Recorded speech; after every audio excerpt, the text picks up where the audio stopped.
please don't let me relapse and return to the G-Ride with 3 straps, the ski mask. What's cracking, YouTube?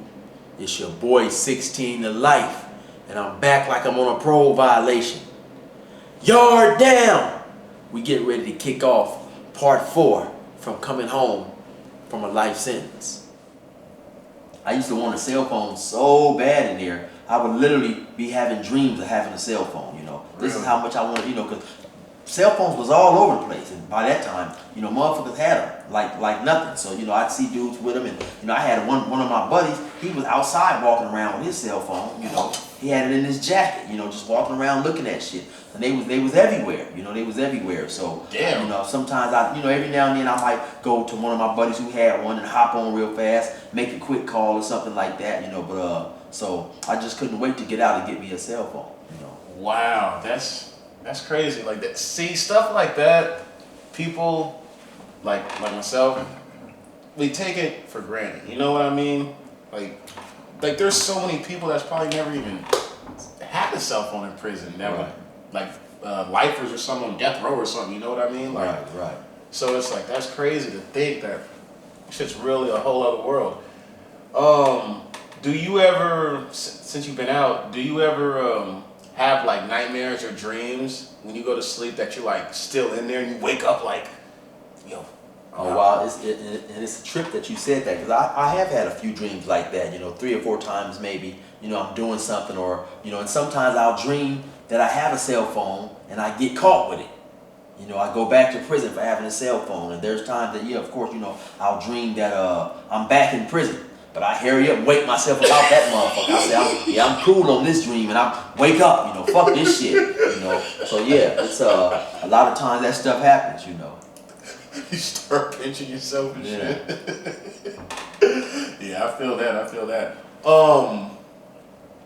As far as this might sound crazy, but is there anything that you miss that was with the prison thing? Rather it's certain people, certain little things you guys would do, or just certain like bonding times that you got accustomed to that just helped make the time go by. Do you like, is there anything you miss at all, or it's just like, no, that shit's in the past, I'm over it? Like, well, it's not anything that I necessarily miss per se, but I mean, honestly, there are some good, genuine people in there that I miss, you know, because I think everybody has this image of everybody in prison are the guys that are in prison are horrible, you know, are horrible dudes. Man, there's some guys that I met in prison that I trust at my house, you know. So I mean, there are some dudes in there who just happen to make bad mistakes, bad decisions, and then of course back in my day, you know, there was a lot of dudes who were good guys, you know. We just happened to turn to the streets for the wrong reason or whatever. We're not, you know, but we had principles, we had morals, you know, we had certain beliefs that, you know, certain things that we would and we would not do, you know. And there's several guys to this day that I still keep in touch with, you know.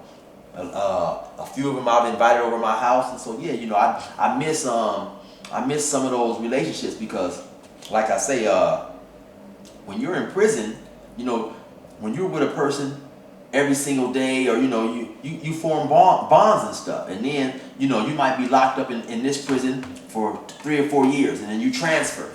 Then you know, you get to the prison that you're going to, then maybe another year or 2 goes by, then your buddy pop up that you was with at another prison. So then you guys, you know, it just goes on. You know, I remember one of my partners, we was at 3 or 4 different prisons with each other, you know. Damn. So it just, you know, we would cellies a few times and stuff, and so, you know, of course you form, you know, you bonds. You know, we was like friends, you know, best friends. Man, we'd be in there wrestling and playing chess and basketball against each other every day and all that type of stuff. So, you know, I do miss those type of bonds. do you think, okay, you mentioned that certain things like how you said the guy like walking up to you quick, like how you're alert because of prison. Are there are there other things you brought out with you that you still do? Rather it's working out, rather it's making spreads, rather it's you know, like other little habits that you might have brought from out there. I mean, from inside there to out here. I think, yeah, because I think people fail to realize too, you know, when you do something for so long, whether you want to or not, it becomes you. You know what I'm saying? When you're in prison for 24 years or 18 years or 30 years, we develop habits that we're not necessarily aware of, and so, it's a lot of things that I'm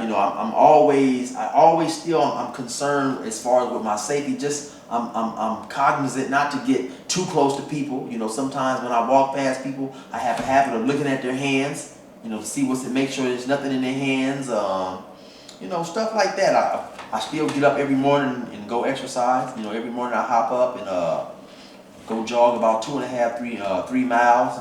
Do some push-ups and stuff and stuff like that. I just try to stay active, because I think a lot of people experience this when we come home. There's so many things that we've been wanting to eat.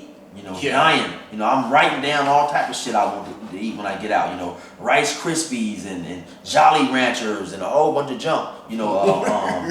Ben and Jerry's ice cream and all this type of shit. So now we can eat all this stuff and we can eat a whole lot of it. So we look up and we be done gain 30, 40 pounds easy. Quick, quick, fast, in a hurry. Right. So my thing is I like a lot of sugar. A lot of Slurpees, sodas, juice and all this type of shit. So I have to stay mindful. That stuff eventually put a gang of pounds on you. So after a few months of eating that stuff, then I hop right back on my workout. So yeah, most definitely.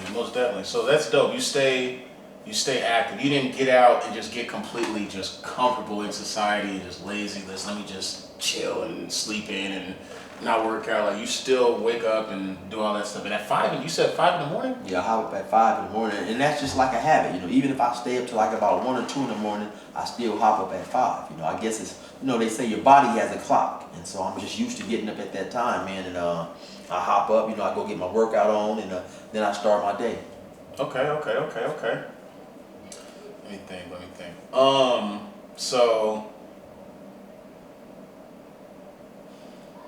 when you came home, did you any grudges that you might have had from inside or before? Did you still have any of those grudges, or you just kind of like you just erased the slate and just you're not worried about no other thing that might have? You get what I'm trying to say? Right. Without trying to say too much. I understand it, and you know what? I have to be mindful that while there was a lot of people glad I was home, there was also people who wasn't glad I was home. You know what I'm saying? And so I had to tell myself that all those type of things that led me to prison, I was gonna let go 100%. But it's easy to say that, but it's not necessarily always easy to do. And so I give you an example. I grew up with a dude. I've been knowing this dude for about, I would literally say probably since I was about 5 or 6 years old. My uncle and his uncle used to be friends. And he got up on the stand and he testified against me. He snitched on me. And not only that, he lied on me too. He got up there and he lied. And so, I told myself if I ever seen him, I'd just leave the dude alone. Really? Yeah. That's dope. But one day I seen him and I just couldn't help it. I jumped out the car, called him a few choice words, told him what I thought about him. I told him he was a buster and a bitch. And, I ran up on him, and only reason I honestly didn't go upside his head is because I was on parole, and I didn't want to get violated, But, he had the nerve enough to tell me that he'd been praying for me every day I was in there, And so just, and then it had been some things going on before then, somebody was playing on my phone, calling, talking about, oh, I'm going to get you, and blah, blah, blah. And just so happened, he had the same name. It's his name. He has the name, and it's another dude with the same name, and they're both snitches.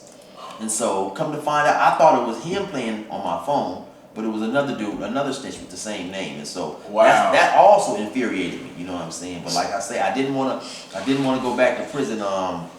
Right before I got out, and this really helped me a whole lot. I seen this one dude who had done about, I think 30 years, 32 years, and he had got out and been out about 1.5 years.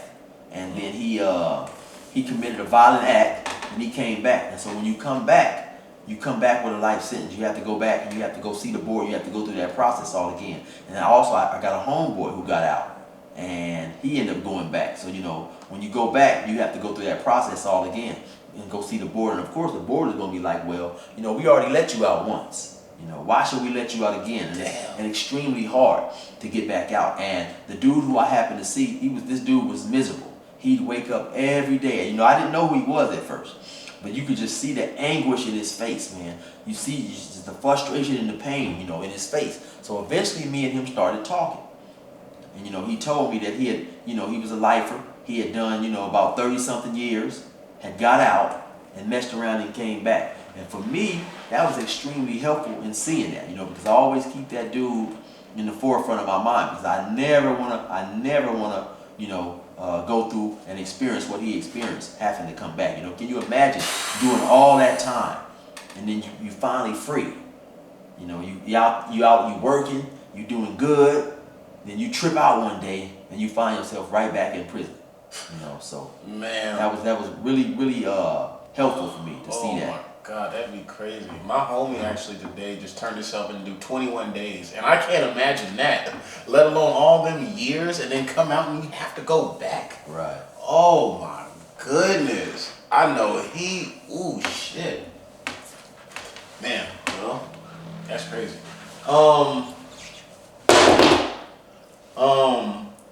Do you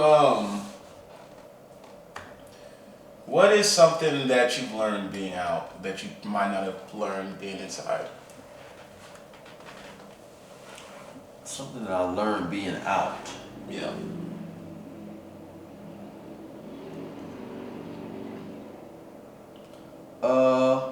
Well, I don't know, you know, but what I can say is, I guess I learned that honestly it's a joy, even because before I started doing the YouTube stuff, it was a joy just to work, you know, to be able to work without having to look over my shoulder, wondering if, you know, if the cops is coming to get me because I'm selling dope and this and that, because in prison, in California prisons, they pretty much, they slave you, you know.